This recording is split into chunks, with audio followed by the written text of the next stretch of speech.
Hello, hi, నమస్కారం అండి. నేను మీ డాక్టర్ మొబీనా, ఆర్థోపెడిషియన్. ఈరోజు నేను ఒక 2 కేసెస్ చూశానండి. క్యాంప్కి వెళ్ళాల్సి వచ్చింది. ఆ క్యాంప్లో చూశాను. వాళ్ళు ఏంటంటే 2 పాదాలు ఇలా స్ట్రైట్గా కాకుండా, మన పాదాల్లాగా కాకుండా 2 ఎదురుగా పుట్టారు. దాన్నే క్లబ్ ఫుట్ అంటాం అనమాట. అయితే దీన్ని ట్రీట్మెంట్ తీసుకోవచ్చండి. ఫస్ట్ 2-3 నెలల్లో పుట్టిన వెంటనే ట్రీట్మెంట్ తీసుకోగలిగితే ఇంత దూరం రాదు. సో మనం తీసుకోవాల్సిన జాగ్రత్తలు ఏంటి అని అంటే, సీరియల్గా పాన్సెట్టి టెక్నిక్ అంటామండి. ఆ టెక్నిక్ ద్వారా సీరియల్ క్యాస్ట్ చేస్తూ ఉంటాం. అంటే వారం రోజులకో 10 రోజులకో పిఓపి కట్లు మారుస్తూ వంకరగా ఉన్న కాళ్ళని ఇలా స్ట్రైట్గా మన పాదాలలాగా చేయొచ్చు.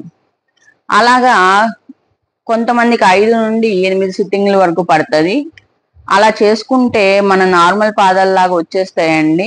కాకపోతే అది ఎక్కువ పెద్దవాళ్ళు అయిపోయిన తర్వాత చేయటానికి కావదు, చిన్నపిల్లల్లో చేస్తేనే అది సెట్ అవుతుంది. అలాగే దాన్ని సర్జికల్ టెక్నిక్ ద్వారా కూడా 9 సంవత్సరాల వరకు చేసుకోవచ్చు. పిల్లలు 9 సంవత్సరాలు వచ్చినంత వరకు సర్జికల్ టెక్నిక్ ద్వారా కూడా కరెక్ట్ చేసుకోవచ్చు. దాని తర్వాత కరెక్ట్ చేయడానికి అవ్వదండి. సో ఇలాంటి కేసెస్ ఏమైనా కనిపిస్తే మాత్రం ఖచ్చితంగా వెంటనే ట్రీట్మెంట్ తీసుకోవాల్సిందిగా కోరుతున్నాను. ఈ టెక్నిక్ అనేది ఎలా ఉంటుందంటే, సీరియల్ క్యాస్టింగ్ వేసుకుంటూ 10 రోజులు కలా పొజిషన్ని మార్చుకుంటూ పిఓపిని వేస్తాము. నార్మల్ పొజిషన్కి వచ్చిన తర్వాత అదే పొజిషన్లో మెయింటైన్ అవ్వడానికి షూస్ లాంటివి ఇస్తాము. ఆ షూస్ 1 సంవత్సరం 2 సంవత్సరాల వరకు ఉండాల్సి వస్తుంది. దాని తర్వాత 5 సంవత్సరాల పిల్లోడు వచ్చేంత వరకు రివర్స్ షూస్ వేయమని చెప్తామండి. అంటే కుడి కాలుది ఎడం కాలికి, ఎడం కాలుది కుడి కాలికి.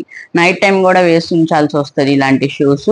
సో ఇలాంటి చిన్న ట్రీట్మెంట్ తీసుకుంటూ ఆ వికలాంగ తత్వంని తగ్గించుకోవచ్చండి. సో ఇది నా విన్నపం. అది చూసిన తర్వాత నాకు చాలా బాధ అనిపించింది ఈరోజు. అందుకని ఈ వీడియో చేస్తున్నాను. Thank you.